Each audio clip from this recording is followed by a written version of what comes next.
Bismillahirrahmanirrahim. Assalamualaikum warahmatullahi wabarakatuh.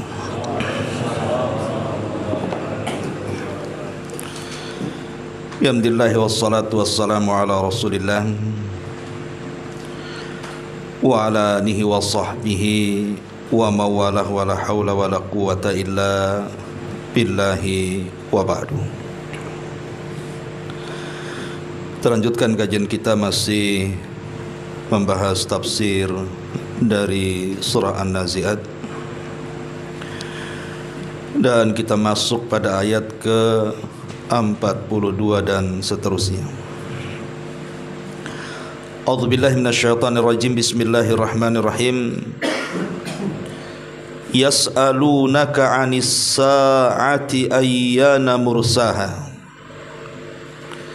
fima anta min dzikraha ila rabbika muntahaha innama anta munziru man yakhshaha ka'annahum yawma yarawnaha lam yalbathu illa 'ashiyatan aw duhaha. Mereka orang-orang kafir bertanya kepadamu, wahai Muhammad, tentang tragedi hari kiamat. Kira-kira kapan terjadinya? Untuk apa engkau perlu menyebutkan waktunya? Kepada Rabb-Mu lah dikembalikan kesudahan ketentuan waktunya. Engkau wahai Muhammad hanyalah pemberi peringatan bagi siapa yang takut kepada hari kiamat.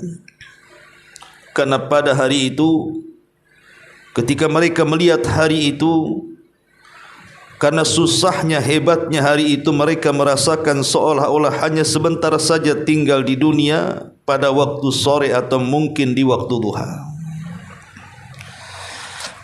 Inilah bagian akhir daripada surah An-Nazi'at. Bagian akhir ini Allah Subhanahu wa taala menjelaskan kepada kita tentang peristiwa besar yang menghancurkan alam semesta. Itulah hari kiamat. Di sini Allah Subhanahu wa taala mengatakan yas'alunaka 'anis sa'ati ayyana mursaha. Mereka orang-orang kafir bertanya kepadamu tentang hari kiamat, kira-kira kapan terjadinya. Sering saya katakan bahawa peristiwa hari kiamat tidak ada yang tahu kapan terjadinya kecuali hanya Allah Subhanahu wa taala. Dan itu disebutkan di beberapa ayat dalam Al-Qur'an. Di antaranya surah Al-A'raf ayat 187. Yas'alunaka 'anis sa'ati ayyana mursaha qul innama ilmuha inda rabbi la yujalliha liwaqtiha illahu. Mereka menanyakan kepadamu wahai Muhammad tentang kapan terjadi kiamat. Bilakah terjadinya?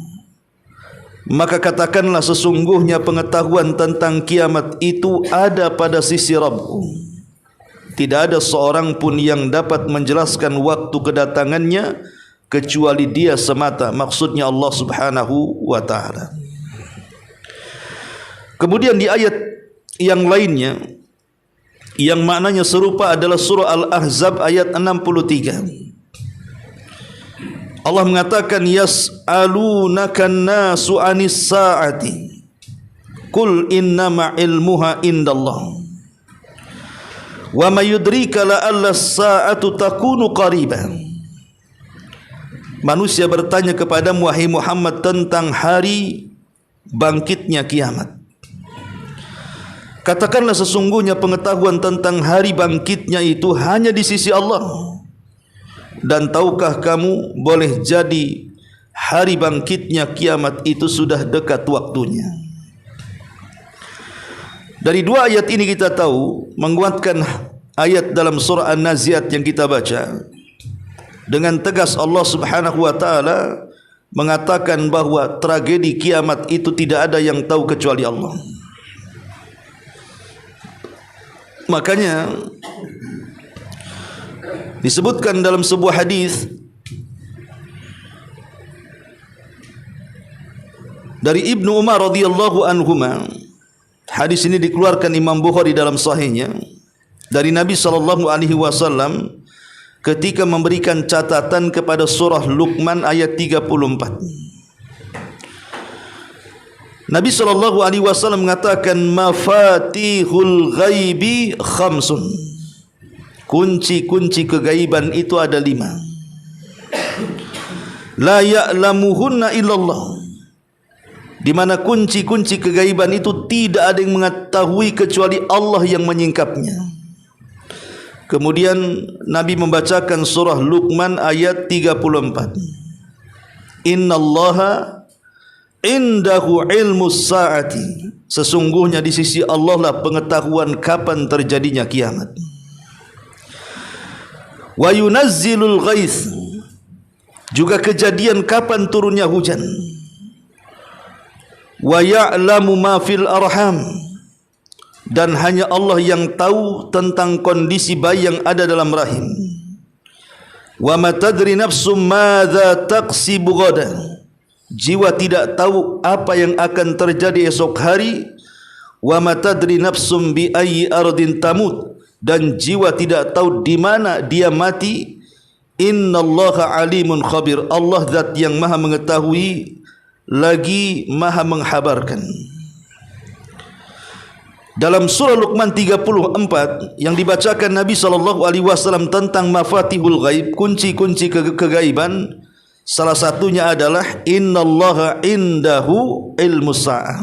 Hanya di sisi Allah lah pengetahuan kapan terjadinya kiamat.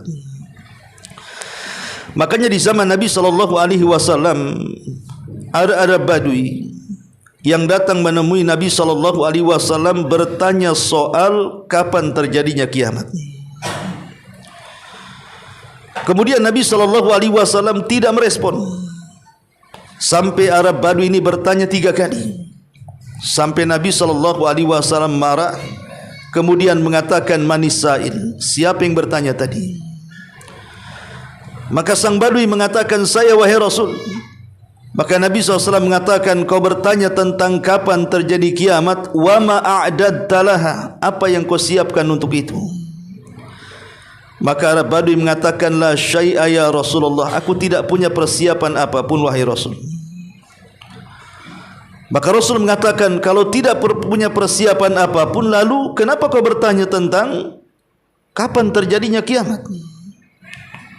Kemudian Arab Badui ini mengatakan, akan tetapi wahai Rasul, aku sangat mencintai Allah dan Rasulnya.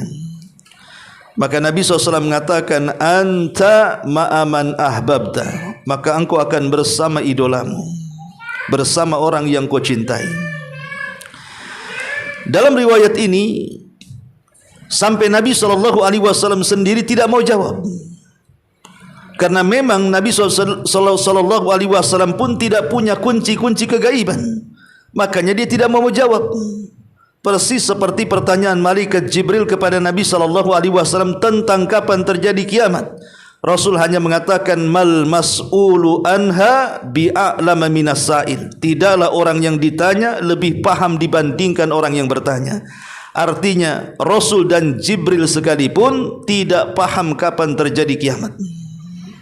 Karena itu semua adalah pengetahuan Allah Subhanahu wa taala. Makanya dalam ayat ini Allah Subhanahu wa taala mengatakan, yas'alunaka 'anis sa'ati ayyana mursaha. Mereka bertanya-tanya orang kafir kepadamu, kira-kira kapan terjadinya kiamat. Kenapa orang-orang kafir Quraisy mereka bertanya seperti itu kepada Nabi? Dan pertanyaan seperti ini bukan aneh. Karena para nabi dan rasul sebelumnya juga diuji oleh umatnya yang kafir dengan pertanyaan yang sama seperti ini. Artinya umat Nuh, mereka datang kepada Nuh alaihi salatu wasallam bertanya, kapan kiamat wahai Nuh? Kemudian umat Nabi Saleh, Nabi Syuaib juga, mereka bertanya kepada Nabi Allah Saleh dan Syuaib, kapan terjadinya kiamat? Semua para nabi direpotkan dengan pertanyaan ini oleh orang-orang kafir agar nabi-nabi tersebut menjawabnya. Termasuk Nabi SAW tidak luput dari soalan ini. Tapi karena Nabi SAW dan para nabi sebelumnya tidak tahu kapan terjadinya kiamat, maka tidak ada satupun nabi yang mendetailkan kapan terjadinya. Tetapi Nabi SAW hanya mengisyaratkan bahwa terjadinya hari kiamat itu hanya disebutkan harinya. Adapun tanggalnya, adapun bulannya, adapun tahunnya tidak ada yang tahu. Kata Nabi SAW, "Inna min afdali ayyamikum yaumal jum'ati fihi khuliqa Adam wa fihi qubida wa fihi an-nafkhatu wa fihi as-sa'qatu." Kata Nabi SAW, sesungguhnya di antara hari-hari kalian yang paling afdal adalah hari Jumat. Karena hari Jumat Adam diciptakan, hari Jumat Adam dicabut nyawanya, di hari Jumat ini pula ditiupkan sangkakalanya, dan di hari Jumat ini pula tiupan kedua ditiupkan trompetnya. Jadi Nabi SAW hanya menyebutkan harinya saja. Pokoknya kiamat terjadi hari Jumat. Jumat yang mana kita tidak tahu. Dari sini kita tahu bahwa Allah Subhanahu wa taala betul-betul menyembunyikan peristiwa hari kiamat ini. Tentu tidak lain dan bukan untuk menguji manusia. Tapi seorang muslim harus tahu dan harus yakin bahwa kiamat itu pasti terjadi. Makanya di banyak ayatnya Allah Subhanahu wa taala mengatakan seperti dalam surah Thaha 15, "Inna sa'ata atiyatun." Sesungguhnya hari kiamat itu pasti akan datang. Kemudian terulang dalam surah Al-Hijr 85, "Wa inna sa'ata la'atiyatun fasfahi safhal jamil." Dan sesungguhnya hari kiamat itu pasti datang, maka maafkanlah mereka dengan cara yang baik. Bahkan terulang dalam surah Ghafir ayat 59, "Inna sa'ata la'atiyatun la raiba fiha walakinna aktsaran nasi la yu'minun." Sesungguhnya hari kiamat pasti akan datang. Tidak ada keraguan tentangnya, akan tetapi kebanyakan manusia tidak mau beriman. Ma'asyiral muslimin wal muslimat rahimani wa rahimakumullah. Tentu ada hikmah besar. Kenapa di sini Allah Subhanahu wa taala mengatakan yas'alunaka 'anis saati ayyana mursaha? Mereka bertanya kepadamu soal kiamat wahai Muhammad, kapan terjadinya? Maka Allah katakan fima anta min dzikraha, untuk apa perlunya kau menyebutkan waktunya?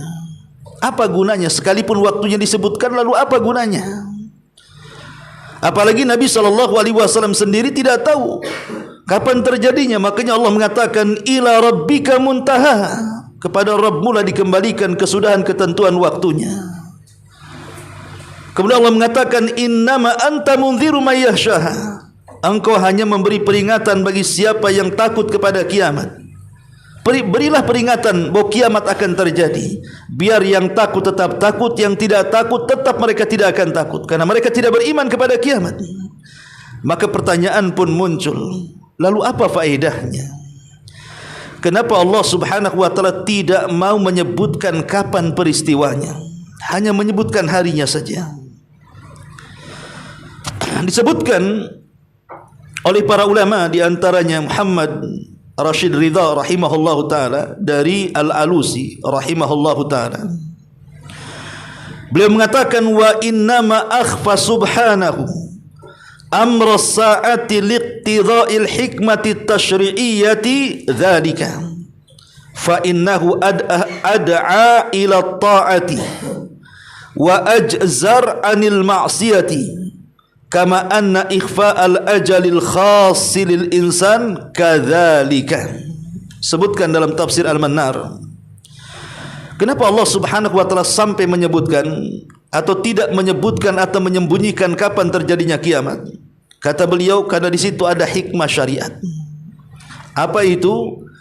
dengan disembunyikannya kapan terjadinya kiamat ada dua perkara.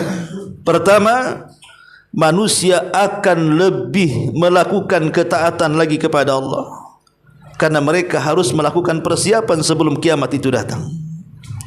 Dan yang kedua, manusia akan lebih jauh lagi dari kemaksiatan, karena tidak mungkin manusia akan wafat, atau mana ada manusia yang mau saat kiamat datang badannya dilumpuri dengan kemaksiatan. Inilah kata beliau, kenapa Allah Subhanahu wa taala menyembunyikan dan tidak memberitahu kapan kiamat, supaya manusia semangat melakukan ketaatan dan supaya semangat manusia meninggalkan kemaksiatan. Dengan kata lain, supaya manusia persiapan terbaik untuk kiamat adalah ketakwaan kita kepada Allah. Wa tazawwadu fa inna khaira zadit taqwa. Berbekalah kalian, karena tidak ada bekal terbaik kecuali takwa. Dan takwa adalah melaksanakan perintah dan menjauhi larangan, memperbanyak ketaatan dan menjauhi kemaksiatan kepada Allah Subhanahu wa taala. Ma'asyiral muslimin wal muslimat rahimani wa rahimakumullah. Allah Subhanahu wa taala zat yang maha adil. Ketika Allah Subhanahu wa taala memberitahu bahwa alam semesta ini akan terjadi kehancuran, tidak ada yang selamat kecuali makhluk yang dikecualikan. Itu pun tidak banyak, hanya 6-7 makhluk yang dikecualikan saat kiamat tidak mungkin dihancurkan. Salah satunya ruh dan tulang ekor manusia. Itu yang ada di bumi. Yang ada di langit tentu sorga, neraka, arsy dan yang semacamnya. Tapi seluruh alam semesta, langit dan buminya, bahkan seluruh galaksinya dipastikan akan hancur total. Tetapi Allah Subhanahu wa taala zat yang maha adil, tidak mungkin mendatangkan kiamat itu sekonyong-konyong, di mana manusia tidak ada persiapan untuk itu. Lalu bagaimana bentuk keadilannya? Allah Subhanahu wa taala memperingatkan dengan menunjukkan beberapa tanda-tanda. Di sana ada tanda-tanda kecil yang terkadang muncul, terkadang berlalu. Dan di sana juga ada tanda-tanda kiamat besar yang kalau sudah muncul tidak mungkin berlalu dan akan terus-terusan muncul sampai kiamat dibangkitkan. Lalu apa hikmahnya? Kenapa Allah Subhanahu wa taala harus kemudian mendahulukan sebelum kiamat itu dengan tanda-tanda sedemikian rupa? Tanda-tanda kiamat kecil atau tanda-tanda kiamat besar, tentu ada hikmah dan tujuannya. Lalu apa faedah Allah Subhanahu wa taala memberitahu kiamat dengan memunculkan tanda-tanda itu? Pertama, si'atu rahmatillahi ta'ala, menunjukkan keluasan kasih sayang atau rahmat Allah kepada hamba-hambanya, di mana Allah tidak mengagetkan hamba-hambanya dengan kiamat mendadak. Di sini Allah masih sayang dengan kita. Ada kesempatan untuk bertobat sebelum kiamat dibangkitkan. Yang kedua, al-isti'dadu lirrahili wad-dar al-akhirah, mempersiapkan bekal setelah kematian, untuk perjalanan setelah kematian. Jadi dengan adanya tanda-tanda kiamat sebelum kiamat itu, berarti kan semakin banyak tanda-tanda yang muncul dari tanda-tanda kecil akan mengantarkan kepada tanda-tanda yang besar. Ketika itu kita ketahui bahwa tanda-tanda kecil ini sudah 90% lebih umpamanya terjadi, artinya sudah ada persiapan munculnya tanda besar, maka sudah sepatutnya kita bersiap-siap untuk menghadapinya. Dengan cara apa? Persiapan takwa tadi, persiapan sebelum kematian. Itulah orang yang cerdas yang dikatakan Rasul, al-kayyisu man dana nafsah wa amila lima ba'dal maut. Orang cerdas itu orang yang suka introspeksi dan suka membekali diri untuk kehidupan setelah kematiannya. Yang ketiga, imtihanun nufus bil imani bil ghaib. Jiwa kita diuji oleh Allah Subhanahu wa taala dengan apa? Dengan keimanan kita kepada yang gaib. Karena bagaimanapun di antara tanda-tanda orang-orang yang bertakwa yang disebutkan di permulaan surah Al-Baqarah, alladzina yu'minuna bil ghaib. Mereka adalah orang-orang yang beriman dengan yang gaib. Jadi dengan munculnya tanda-tanda kiamat kecil itu, seperti umpamanya munculnya banyaknya perzinahan, diangkatnya ilmu, disebarnya kejahilan, diangkatnya amanah dan yang semacamnya. Kita sedang diuji oleh Allah Subhanahu wa taala, jiwa-jiwa kita ini, apakah kita masih beriman dengan yang gaib bahwa kiamat itu pasti terjadi? Karena ada yang meragukan masalahnya. Bahkan mereka kemudian berusaha untuk membantah hujah-hujah yang syar'i dengan hujah-hujah akliyah. Mana ada itu Dajjal? Dajjal itu bukan manusia, tapi simbol keserakahan bangsa Eropa dan Barat katanya. Mereka menghilangkan sosoknya kemudian berusaha mengganti dengan yang lainnya karena tidak yakin. Ya. Mana mungkin Isa turun? Isa sudah mati di tiang saliban. Enggak mungkin dia diangkat ke langit. Ya. Dan begitu seterusnya. Akhirnya kemudian banyak prediksi-prediksi, banyak cerita-cerita yang menyelisihi nas-nas asli dari Quran dan Sunnah Nabi SAW. Mulai ragu tentang tidak mungkin terjadi kiamat. Makanya dengan tanda-tanda itu harusnya Allah sedang menguji kita tentang keimanan kita dengan yang gaib, bahwa itu pasti terjadi, lulus atau tidak. Ya.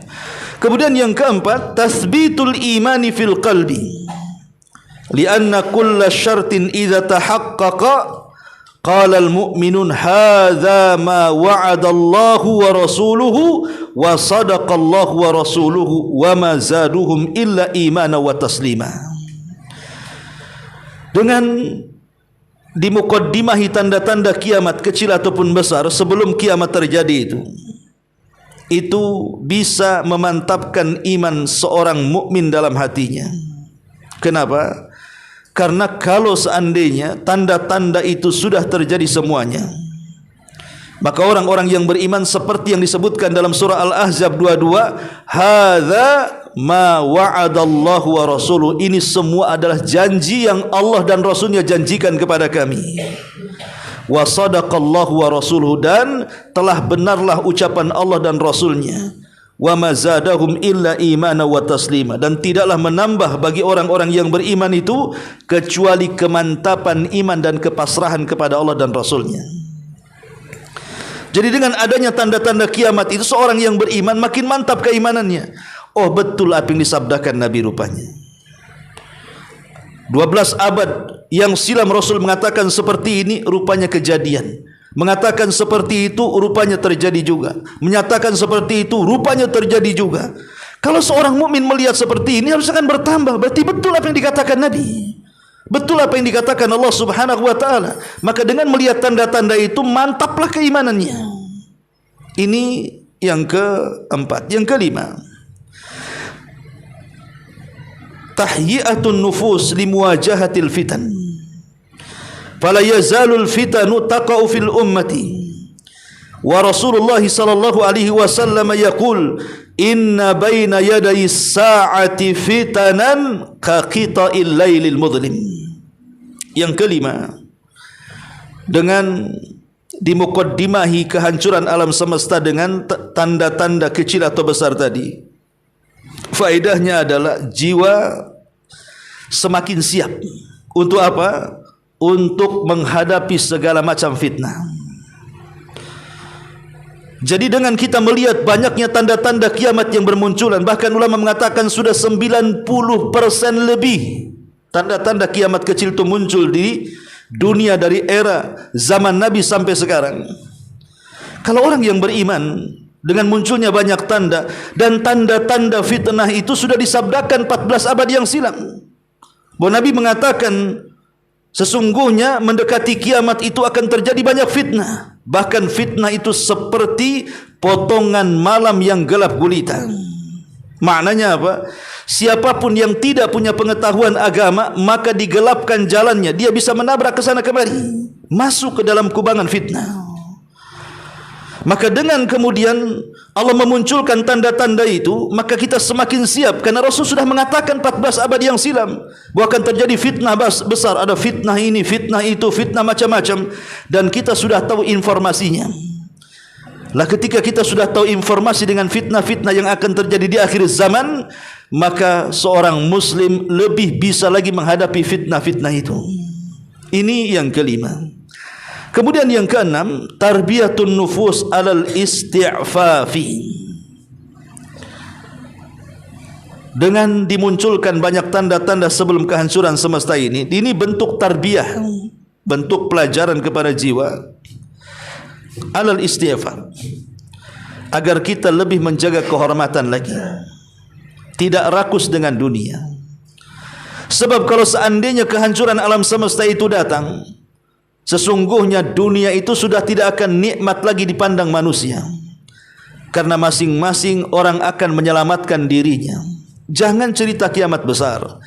Lihatlah, kita lihat orang-orang yang terkena musibah gempa, terkena musibah tsunami, terkena musibah gunung meletus, terkena musibah kebanjiran. Sebagian besar mereka hanya mementingkan nyawa mereka tanpa mempedulikan rumah, kendaraan, tanah, sertifikat dan yang semacamnya. Yang penting selamat. Kan begitu dalam kondisi musibah itu. Yang penting selamat. Enggak peduli rumahnya hancur, enggak peduli kendaraannya porak-poranda, enggak peduli surat-surat sertifikat tanahnya tertimbun reruntuhan atau terbawa banjir. Yang penting selamat. Itu musibah kecil. Macam mana musibah kiamat besar yang menghancurkan dan menggulung semua bumi? Enggak akan terpikir manusia dengan dunia. Yang penting dia selamat. Maka dari sini ada tarbiyah jiwa dengan banyaknya muqaddimah, munculnya tanda-tanda kiamat kecil yang berakhir kepada tanda-tanda kiamat besar dan kemudian diakhiri dengan kehancuran. Maka jiwa akan terlatih untuk tidak rakus dengan dunia, karena dunia itu boleh jadi kita yang meninggalkannya atau dunia itu sendiri yang meninggalkan kita. Kemudian yang nomor 7, al-hadharu minat tashabbuhi bil kufar.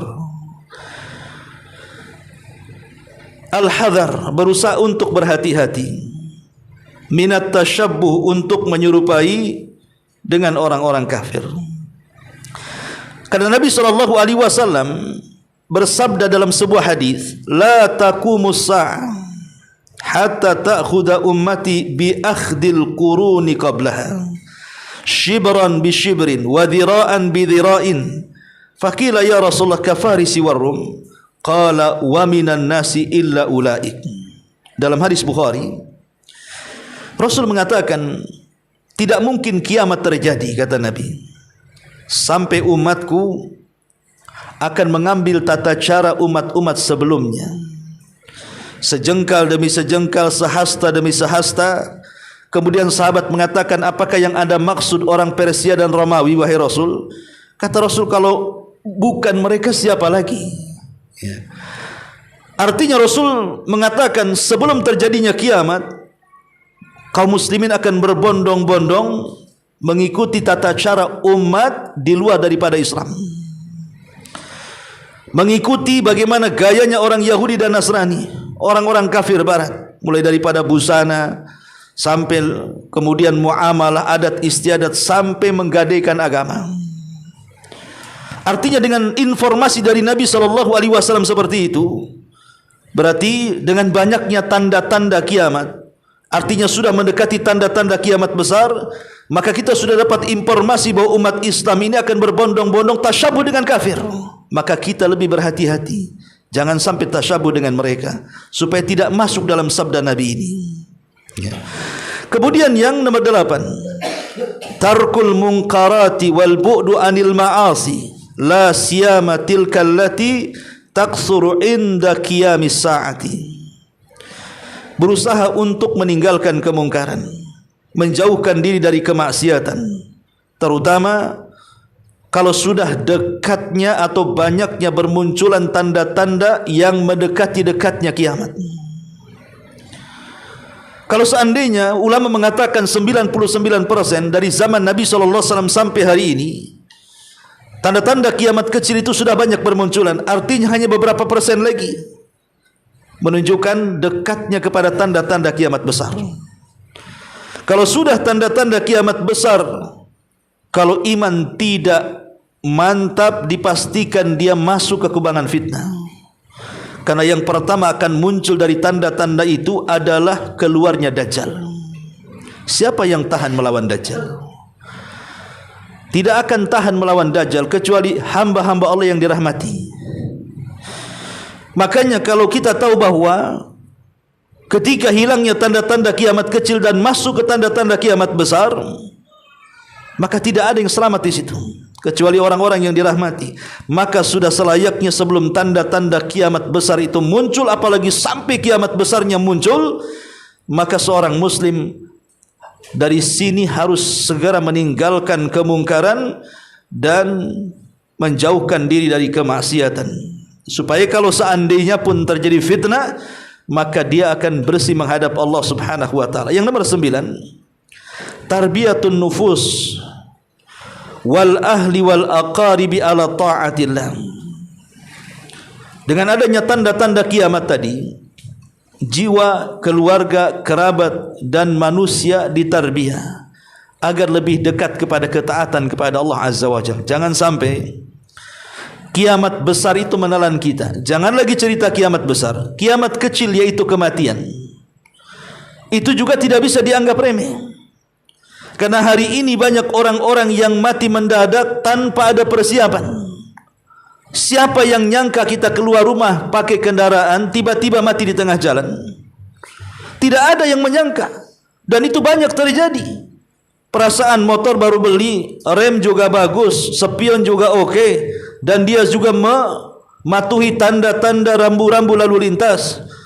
Dia pun berusaha untuk tidak kencang-kencang, slow-slow saja. Rupanya bukan dia nabrak, orang yang nabrak dia. Siapa yang tahu? Ya. Namanya kematian itu adalah kiamat kecil bagi kita. Itu saja menakutkan. Macam mana dengan kiamat besar?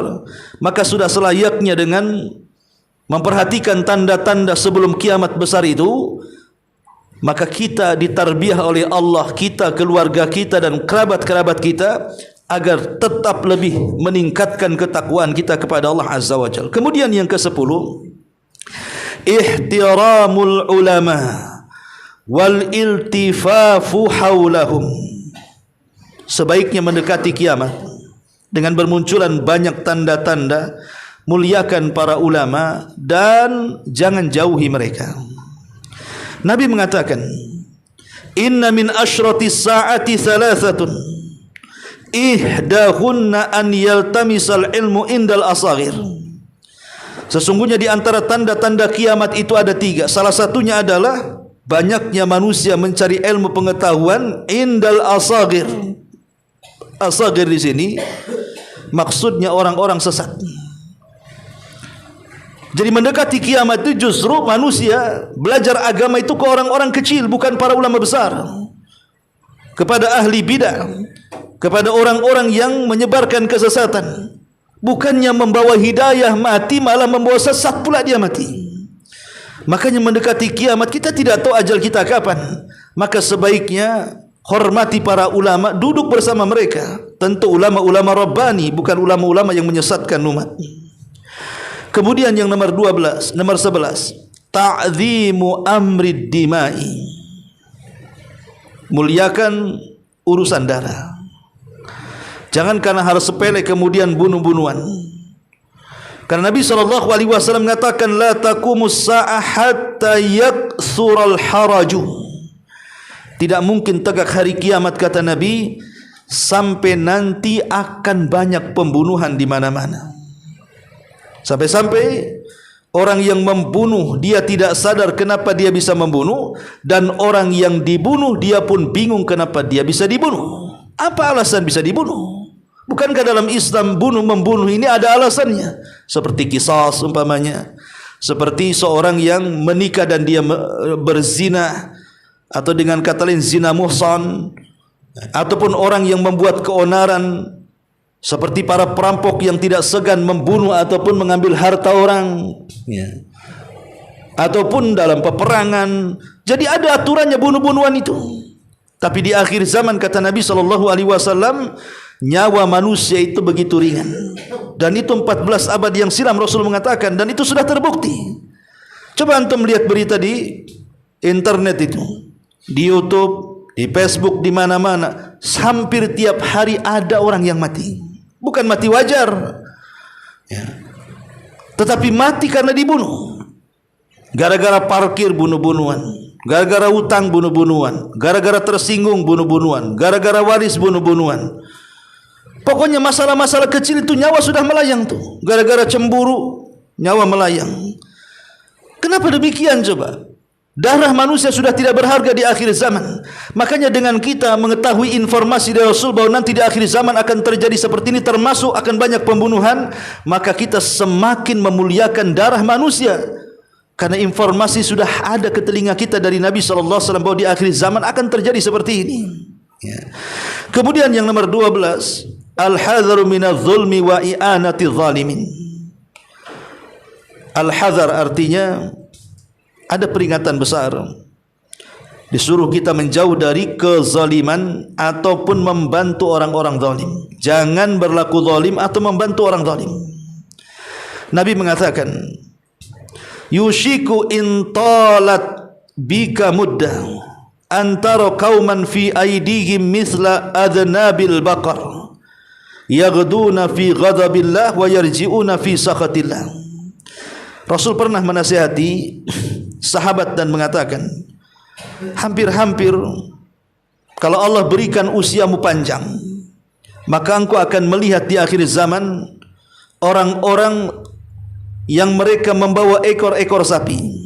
Maksudnya karena melakukan kezaliman dengan cara memecut.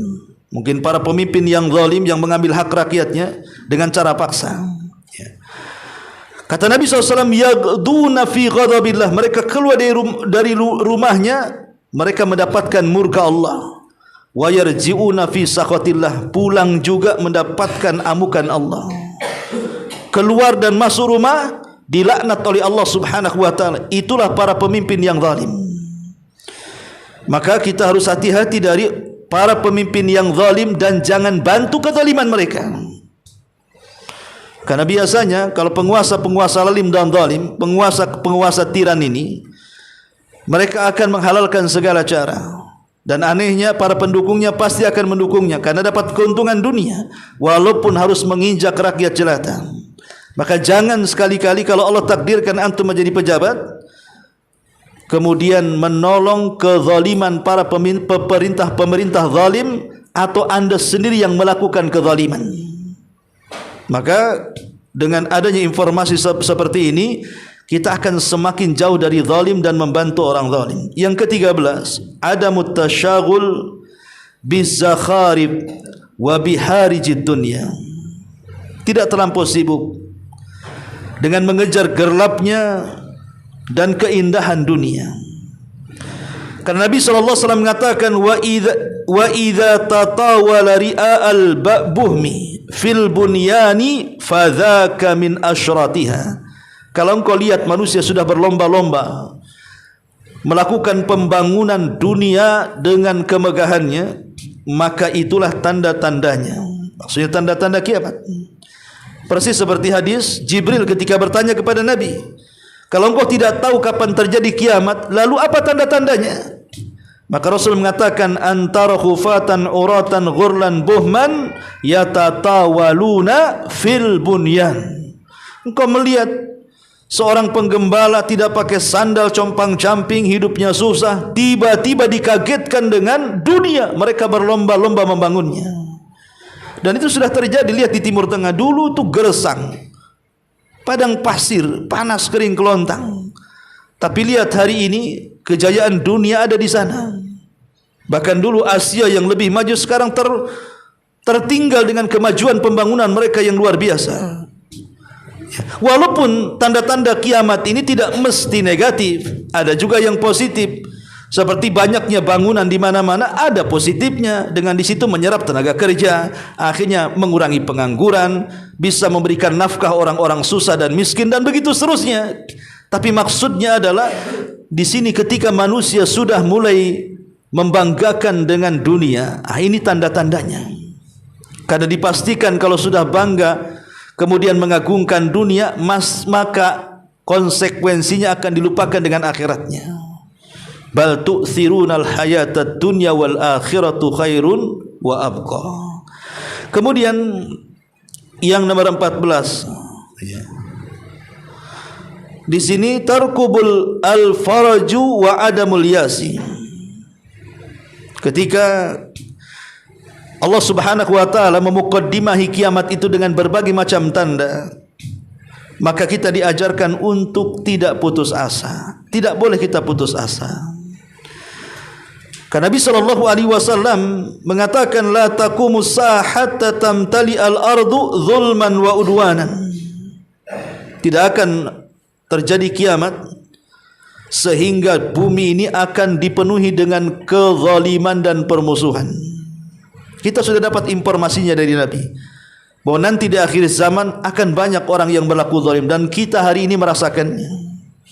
Entah kita jadi orang zalim atau kita yang dizalimi. Yang namanya ghibah, menghina, mencaci, memaki, mengadu domba dan yang semacamnya sampai ke tingkat membuli, membunuh, menyakiti, itu sudah bukan perkara remeh, bukan perkara aneh di zaman sekarang. Bahkan membuli rame-rame, memfitnah rame-rame, menggibah rame-rame, membuat isu dan yang semacamnya sudah terbiasa. Sehingga ada orang salah ditangkap, orang benar ditangkap, orang salah pula dikeluarkan. Orang benar menjadi terdakwa, orang yang melakukan kezaliman pula mereka yang merdeka dibebaskan. Dan itu sudah terjadi di mata kita. Ya. Makanya walaupun terjadi banyak permusuhan, tidak boleh kita putus asa, tetap memperjuangkan kebenaran. Karena kita sudah dapat informasinya. Jangan terbawa-bawa dan terikut-ikut dengan mereka. Kemudian yang terakhir, yang 15 adalah at-tawadhu. Kita harus senantiasa rendah diri dan rendah hati. Karena di akhir zaman akan muncul para mutakabbirun, orang-orang yang menyombongkan dan membusungkan dada-dada mereka. Tentu karena tertipu dengan dunia. Maka seorang yang beriman tidak perlu itu. Karena bagaimana kita ini hamba Allah Subhanahu wa taala, zat yang berhak sombong hanyalah Allah Jalla fi'ula. Dia bisa menghancurkan kapan saja alam semesta ini, sementara kita tidak bisa menahannya. Dan kita hanya bisa pasrah dengan kehancuran, bahkan boleh jadi nyawa kita juga akan cabut di sana. Maka tidak perlu kita sombong menghadapi kiamat. Justru kita harus rendah diri. Jadilah hamba Allah yang baik, bahwa kiamat pasti terjadi, walaupun pengetahuannya tidak ada yang tahu kecuali Allah Subhanahu wa ta'ala. Ma'asyiral muslimin wal muslimat rahimani wa rahimakumullah. Ya. Al-Imam Al-Qurtubi rahimahullahu ta'ala sampai mengatakan, ketika seseorang itu mengetahui telah dekatnya kiamat dengan dimuqaddamihi tanda-tanda kecil atau besar tadi, kata beliau, maka dengan pengetahuan itu manusia akan menjadi qasru amalihi, angan-angannya akan pendek. Tidak mungkin muluk-muluk, enggak punya sayap terbang ke langit. Ya. Kemudian taubat nafsuhu bitaubah, jiwanya akan baik sehingga akan senantiasa memperbaharui taubatnya. Dikhawatirkan kiamat datang dia belum bertobat. Ya. Walam yarkan ila dunya, dan dia tidak mungkin juga, kata beliau, orang yang terus mengenang akan terjadi kiamat dan yakin pasti terjadi, maka hidupnya tidak mungkin dimakan dunia. Kemudian kata beliau, dan yang terakhir beliau mengatakan, fama baki minad dunya aqal mimma madha. Tidaklah yang tersisa dari dunia itu lebih sedikit dibandingkan yang sudah berlalu. Artinya bahwa dunia ini hina, dunia ini fana, dunia ini sebuah ujian yang Allah Subhanahu wa taala berikan kepada kita. Tidak ada kehidupan abadi yang sesungguhnya kecuali sorga. Tidak ada kesenangan yang abadi yang sungguhnya kecuali sorga. Lalu apa yang dipertahankan dari dunia ini? Kalau memang ada kehidupan setelah kematian, kenapa itu tidak dikejar? Bukankah dunia ini, kata Rasul, seperti jarum yang ditetes ke dalam, yang dicelupkan ke lautan, kemudian diangkat satu tetes, itulah yang dinikmati semua manusia dari zaman Adam sampai yang terakhir mati. Lautan itu bak sorganya. Kenapa kita mengejar setetes meninggalkan yang luas begitu, maksudnya sorga? Maka ini sebuah kegilaan. Kalau mengejar yang setetes meninggalkan yang tidak ada pandangan yang meluas seperti lautan yang tidak bertepi itu. Maka di sini kata Imam Al-Qurtubi rahimahullahu taala, kalau sudah tahu bahwa kehidupan akhirat jauh lebih baik, kehidupan dunia adalah kehidupan sesaat, Kenapa kemudian memperjuangkan yang sesat dan meninggalkan yang kekal abadi? Kemudian Allah Subhanahu wa taala di sini menutup ayatnya, innama anta munziru may yahshaha ka'annahum yawma yarawnaha lam yalbathu illa ashiyatan aw duhaha. Engkau Muhammad hanya memberikan peringatan. Nabi SAW itu ketika mengatakan bahwa nanti di akhir zaman akan terjadi ini, itu. Macam-macam Nabi SAW memprediksi dengan tanda-tanda yang disebutkan baik yang kecil atau yang besar sampai dengan detailnya. Nabi menyebutkan baik tanda-tanda yang sudah muncul dan tidak akan kembali, baik tanda-tanda yang muncul dan tidak akan pernah dihentikan, baik tanda-tanda yang belum muncul pasti terjadi, atau tanda-tanda yang kemudian bercampur antara kecil dan besar. Dengan detailnya Nabi SAW menjelaskan kepada kita. Untuk apa? Innama anta munziru may yahshaha. Untuk memberikan peringatan bagi orang-orang yang ada rasa takut akan terjadi itu. Tapi bagi orang-orang yang tidak ada iman dalam hatinya, mana takut dengan peringatan itu? Justru mereka para pelaku yang masuk ke tanda-tanda itu. Kemudian Allah katakan, ka'annahum yauma yarawnaha lam yalbathu illa ashiyatan aw duhaha. Pada hari ketika mereka melihat hari kiamat itu, karena suasananya yang sangat hebat, mereka merasa seakan-akan mereka sebentar tinggal di dunia, boleh jadi di waktu sore atau waktu pagi. Artinya ketika kita ini dari kecil, remaja, dewasa, tua dipenuhi dengan kesenangan. Kita lalui masa-masa tadi. Di mana masa kecil antum lalui dengan baik, masa remaja begitu juga, masa dewasa sampai masa tua. Tiba-tiba ketika tua dihadapkan dengan kiamat besar.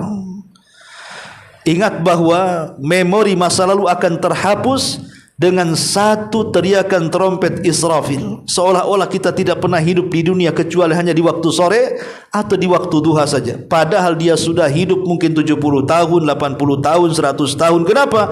Karena dahsyatnya kiamat menghancurkan memori kita. Hilang semua memori itu. Seolah-olah kita baru lahir kemudian mati. Itulah kedahsyatan hari kiamat yang membuat orang mabuk padahal tidak mabuk. Yang membuat ibu-ibu yang hamil keguguran, yang membuat orang lupa dengan anaknya, lari dari saudaranya, lari dari orang tuanya, lari dari orang-orang yang dicintainya, karena pada hari itu semua kesibukan hanya mengarah kepada dirinya.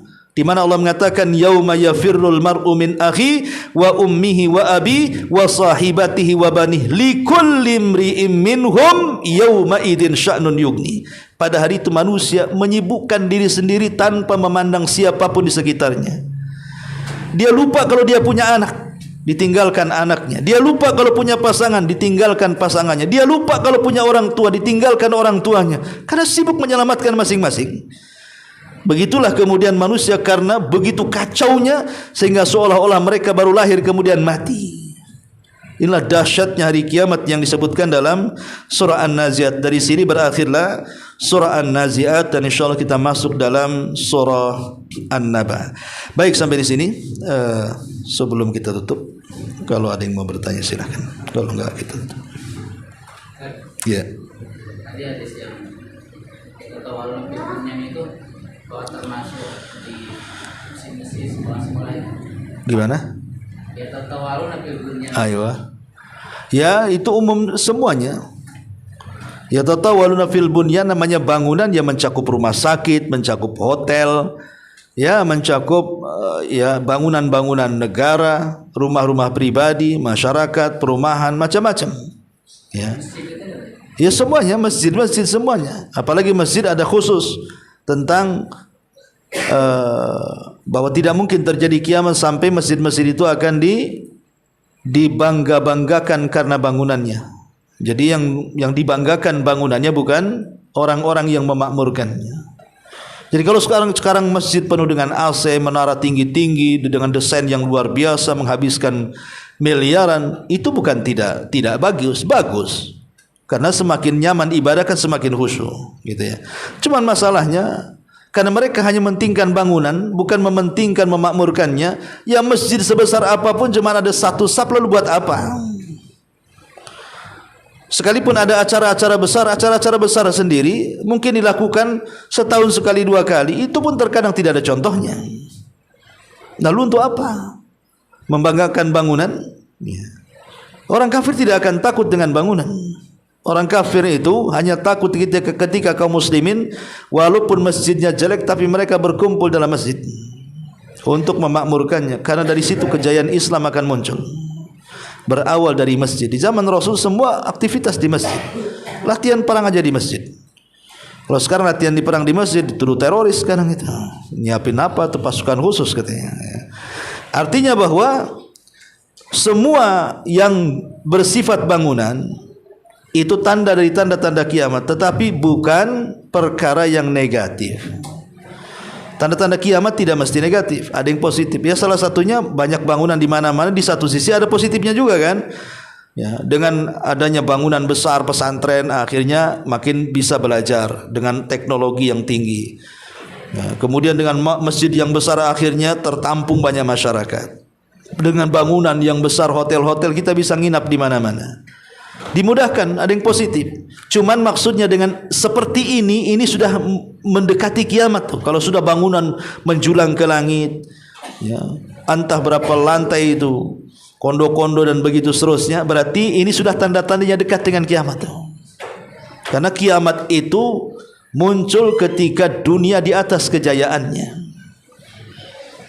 Dunia di atas kejayaan, disitulah kiamat dibangkitkan untuk menunjukkan bahwa Allah itu maha kuasa, tidak ada yang sombong di mata Allah subhanahu wa ta'ala. Karena ada orang-orang yang kemudian mereka selalu dengan sinis mengatakan, tidak mungkin kiamat. Mana kiamat? Tidak akan terjadi kiamat itu. Manusia ini hanya dihancurkan dengan waktu saja. Waktunya mati ya mati, waktunya lahir ya lahir. Tidak ada kehancuran itu. Ya, karena ada orang-orang yang kemudian berpemikiran seperti itu. Itulah sekte sekuler yang mereka hanya bergelut dengan urusan dunia dan dunia, tidak yakin dengan kehidupan setelah kematian, apalagi kiamat yang besar kebangkitannya, makin mereka ingkari. Itu mustahil terjadi. Ya, kalaupun memang kehancuran itu ulah manusia seperti perang dunia pertama, kedua, ketiga, ya hanya seperti itu kehancuran. Bumi ini tidak akan hancur. Mungkin orangnya akan habis, nanti akan lahir generasi baru dan begitu seterusnya. Lah itulah orang-orang yang mereka tidak yakin bahwa Nabi Muhammad SAW ada akhir dari seluruh para nabi. Berarti umatnya juga akhir dari seluruh umat. Ketika tidak ada nabi, karena dia yang terakhir. Ketika tidak ada umat, karena umat Rasul yang terakhir. Lalu bumi akan dihuni oleh siapa? Kecuali dihancurkan dan tidak ada berguna. Disitulah hari di mana kita mempertanggungjawabkan semua perbuatan kita di dunia untuk menghadap Allah, dan kehidupan sudah berubah dari kehidupan dunia menjadi kehidupan akhirat. Artinya dunia itu ada limit dan batasnya. Tapi ada orang-orang enggak yakin dengan itu. Ya. Sehingga kemudian dengan pertanyaan sini seperti itu, kapan sih kiamat? Mana ada kiamat? Dan begitu seterusnya. Wallahu a'lam. Baik, sampai di sini. Subhanakallahumma bihamdika asyhadu an la ilaha illa anta astaghfiruka wa atubu ilaik. Allahu ta'ala alam. Assalamualaikum warahmatullahi wabarakatuh.